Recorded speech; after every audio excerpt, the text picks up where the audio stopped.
ओम शांति 20-2-2024। मीठे बच्चे, तुम्हें तन मन धन से सच्ची रूहानी सेवा करनी है। रूहानी सेवा से ही भारत गोल्डन एज बन जाएगा। प्रश्न, बेफिक्र रहने के लिए सदा कौन सी बात याद रखो? तुम बेफिक्र कब रह सकेंगे? उत्तर, बेफिक्र रहने के लिए सदा याद रहे कि ये ड्रामा बिल्कुल एक्यूरेट बना हुआ है। जो भी ड्रामा अनुसार चल रहा है ये बिल्कुल एक्यूरेट है, परंतु अभी तुम बच्चे बेफिक्र रह नहीं सकते। जब तुम्हारी कर्मातीत अवस्था हो तब तुम बेफिक्र बनेंगे। इसीलिए योग बहुत अच्छा चाहिए। योगी और ज्ञानी बच्चे छिप नहीं सकते। ओम शांति। पतित पावन शिव भगवान उवाच। बाप ने समझा दिया है कि देहधारी मनुष्य को कभी भी भगवान नहीं कहा जा सकता। मनुष्य ये भी जानते हैं कि पतित पावन भगवान ही है। श्री कृष्ण को पतित पावन नहीं कहेंगे। बेचारे बहुत मुझे हुए हैं। भारत में जब सुध मुझी जाती है तब शिव बाबा को आना पड़ता है। बाबा के बिना उस कोई उलझन सुलझा ना सके। वही पतित पावन शिव बाबा है जिसको सिर्फ तुम बच्चे ही जानते हो। सो भी नंबरवार पुरुषार्थ अनुसार भले यहाँ बैठे हैं, रोज सुनते हैं, तो भी ध्यान में ये नहीं आता है कि हम शिव बाबा के पास बैठे हैं।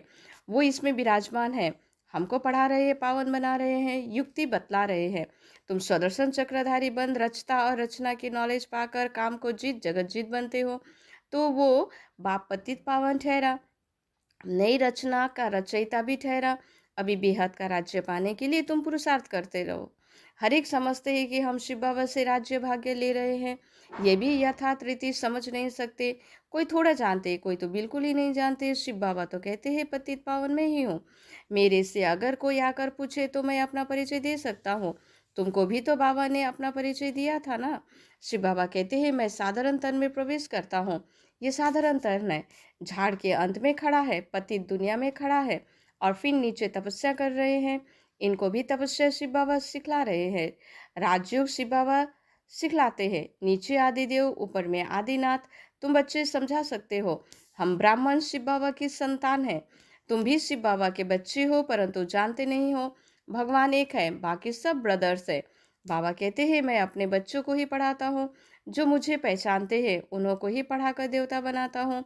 भारत ही स्वर्ग था, अभी नर्क है। जो काम को जीतेगा वही जगत जीत बनेगा। मैं गोल्डन वर्ल्ड की इस दुनिया स्थापन कर रहा हूँ। अनेक बार ये भारत गोल्डन एज में था, फिर आयरन एज में आया। ये कोई भी जानते नहीं। रचयिता और रचना के आदि मध्य अंत को कोई जानते नहीं।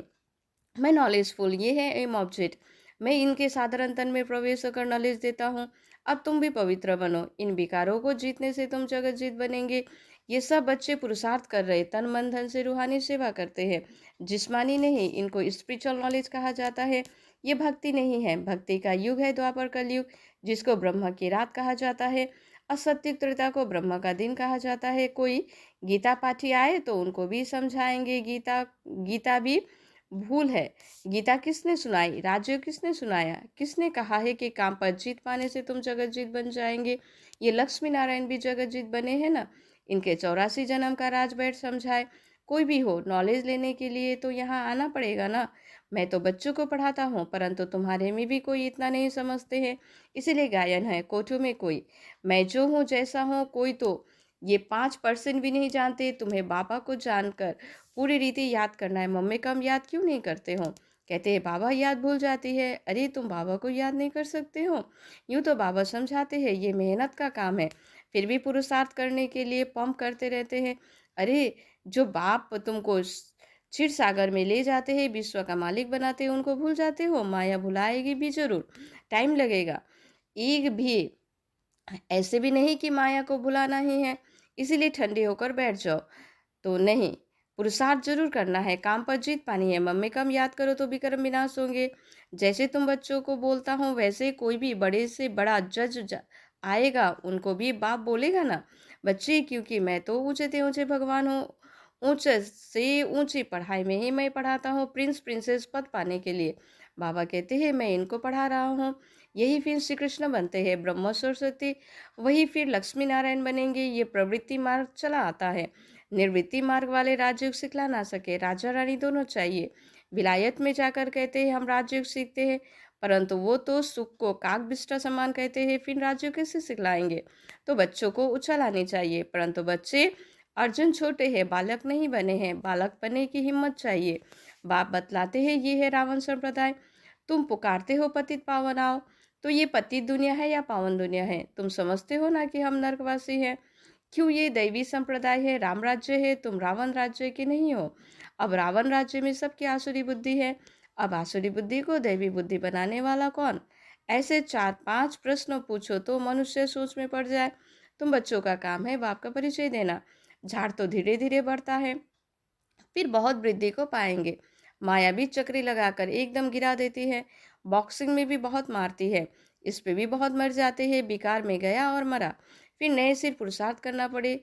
बिकार एकदम मार डालती है। जो कुछ जंग निकल पतित से पावन बना, वो भी कमाई चट हो जाती है। फिर नए सिर मेहनत करनी पड़े। ऐसे नहीं, उनको अलाव नहीं करना है, नहीं, उनको समझाना है। जो कुछ याद की यात्रा पढ़ा वो सब खल्लास हो जाएंगे, एकदम नीचे गिर पड़ते हैं।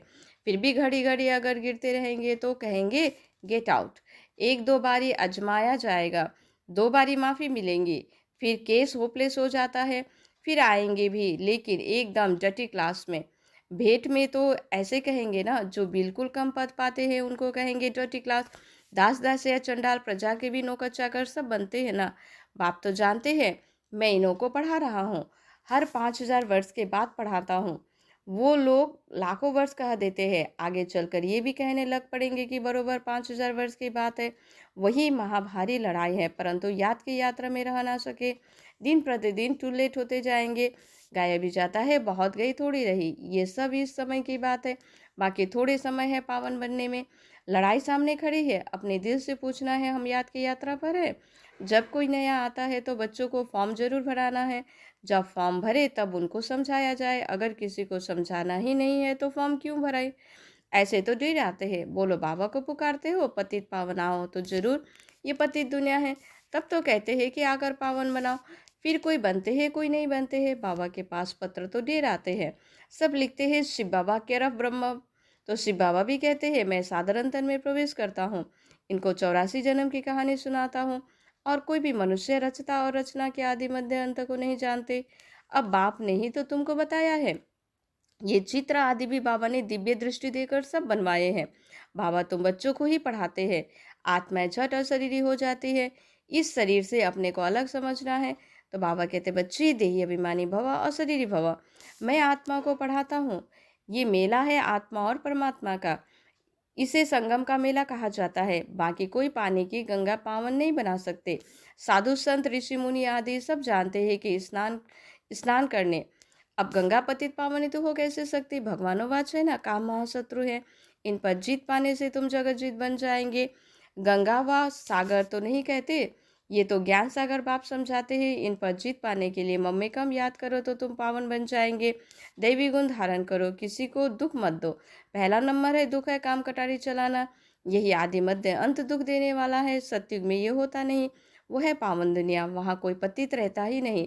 जैसे तुम योग बल से राज्य लेते हो, वैसे वहाँ योग बल से बच्चा पैदा होता है। रावण राज्य ही नहीं, तुम लोग रावण को जलाते हो, पता ही नहीं पड़ता है कि कब से जलाते आए हो। राम राज्य में रावण होता नहीं। ये बड़ी समझने की बातें हैं जो बाप बैठ समझाते हैं। समझाते तो बहुत अच्छा है, परंतु कलब कलब जो जितना पढ़े हैं उतना ही पढ़ते हैं। पुरुषार्थ से सारा मालूम पड़ जाता है। स्थूल सेवा का भी सब्जेक्ट है। मनसा नहीं तो वाचा कर्मणा। वाचा तो बहुत सहज है, पहले है मनसा, अर्थात मन मना भाव। याद की यात्रा में रहना है, अपने को आत्म समझ बाबा को याद करना है, बाबा से शिक्षा लेनी है। बहुत है जो बाबा को याद नहीं कर सकते। ऐसे नहीं कहेंगे कि ज्ञान को याद नहीं कर सकते, मम्मी का याद नहीं कर सकते। याद नहीं करेंगे तो ताकत कैसे मिलेगी? बाप सर्वशक्तिमान है, उनको याद करने से ही शक्ति आएगी। इसको ही जोहर कहा जाता है। कर्मणा भी कोई अच्छे करे तो भी पद मिले, कर्मणा भी नहीं करते तो फिर पद क्या मिलेगा?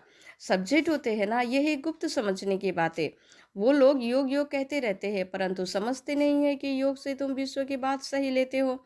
योग बल से ही वहाँ बच्चा पैदा होते हैं, ये भी किसी को पता नहीं है। तुमको समझाया जाता है, फिर भी आधा कल्प के बाद तुम माया के मुरीद अर्थात चेला बन जाते हो। फिर माया तुमको अभी भी नहीं छोड़ती है। अब तुमको शिव बाबा के मुरीद बनना है, कोई भी देहधारी की मुरीद नहीं बनना है। बहन भाई भी अब कहा जाता है पवित्र बनने के लिए। फिर तो इससे भी ऊपर जाना है, भाई बहन समझना है, भाई बहन की दृष्टि भी नहीं। ड्रामा अनुसार जो कुछ चलता है बिल्कुल एक्यूरेट, ड्रामा बहुत एक्यूरेट है। बाबा तो बेफिक्र है, इनको तो फिक्र जरूर रहेगा। बेफिक्र तब रहेंगे जब कर्मातीत अवस्था होगी, तब तक कुछ ना कुछ होता है। योग अच्छा चाहिए। योग के लिए बाबा अब जोर देते हैं, इसके लिए कहते हैं घड़ी घड़ी भूल जाते हैं। तो बाबा उल्लाना देते हैं, जो बाप तुमको इतना खजाना देते हैं उनको तुम भूल जाते हो। बाप जानते हैं किस पे ज्ञान है किस पे नहीं है। ज्ञान कभी छिपा नहीं रहेगा, वो झट सर्विस का सबूत देगा। तो ये सब समझने की बातें हैं। अच्छा, मीठे मीठे से कल दे बच्चों प्रति माता पिता बाप दादा का याद प्यार और गुड मॉर्निंग। रूहानी बाप की रूहानी बच्चों को नमस्ते। धारणा के लिए मुख्य सार: माया की बॉक्सिंग में हार नहीं खानी है, पुरुषार्थ में ठंडा हो बैठ नहीं जाना है, हिम्मत रख सेवा करनी है। ये ड्रामा एक्यूरेट बना हुआ है, इसलिए किसी भी बात का फिक्र नहीं करना है। कर्मातीत अवस्था को पाने के लिए एक बाबा की याद में रहना है, किसी देहधारी का मुरीद नहीं बनना है। वरदान: श्रीमद् प्रमाण सेवा में संतुष्टता की विशेषता का अनुभव करने वाले सफलता मूर्त भव। कोई भी सेवा करो, कोई जिज्ञासु आवे या नहीं आवे, लेकिन स्वयं स्वयं से संतुष्ट रहो। निश्चय रखो कि अगर मैं संतुष्ट हूँ तो मैसेज काम जरूर करेगा। इस पे उदास नहीं हो। स्टूडेंट नहीं पढ़े कोई हर्जा नहीं, आपके हिसाब किताब में तो जमा हो गया और उन्हों को संदेश मिल गया। अगर स्वयं संतुष्ट हो तो खर्जाना सफल हुआ। श्रीमत प्रमाण कार्य किया तो श्रीमत को मानना, ये भी सफलता मूर्त बनना है। स्लोगन: असमर्थ आत्माओं को समर्थी दो तो उनकी दुआएं मिलेगी। अच्छा, ओम शांति।